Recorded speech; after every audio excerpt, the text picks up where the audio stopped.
കോഴിക്കോട് വടകരയിൽ SNDP union മുൻ പ്രസിഡന്റിന്റെ വീടിന് നേരെ കല്ലേറ്. കുറുമ്പയിൽ സ്വദേശി ദാമോദരന്റെ വീടിന് നേരെയാണ് കല്ലേറുണ്ടായത്.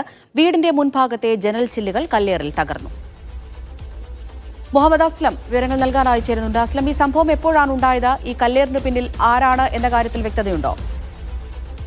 അമൃത, ഇന്ന് പുലർച്ചയോടുകൂടിയാണ് വടകര കുറുമ്പയിൽ മീത്തയിൽ മഠത്തിൽ ദാമോദരന്റെ വീട്ടിലേക്ക് കല്ലേറുണ്ടായത്. കോഴിക്കോട് വടകരയിലെ SNDP യൂണിയന്റെ മുൻ പ്രസിഡന്റാണ്, അവിടുത്തെ പൗരപ്രവർത്തകരിൽ ഒരാളാണ്. വീടിന്റെ മുൻഭാഗത്ത് ജനൽ ചില്ലകൾ തകർത്തിട്ടുണ്ട്. വടകര പോലീസ് സ്ഥലത്തെത്തി പരിശോധനകൾ നടത്തി. CCTV ഉള്ള ഒരു വീടാണ്, അതുകൊണ്ട് തന്നെ CCTV പരിശോധിച്ചിട്ടുണ്ട്. സൂചനകൾ പോലീസിന് ലഭിച്ചിട്ടുണ്ട്. ഉടനെ തന്നെ ആരാണ് കല്ലെറിഞ്ഞത് ഇതിനെ കുറിച്ച് കണ്ടെത്താൻ കഴിയുമെന്നാണ് പോലീസ് നൽകുന്ന സൂചന. ഏതെങ്കിലും തരത്തിലുള്ള സംഘർഷം നിൽക്കുന്ന സ്ഥലമല്ല, അതുകൊണ്ട് തന്നെ എന്താണ് കാരണം എന്നതിനെ കുറിച്ചും പോലീസിന് വ്യക്തതയില്ല.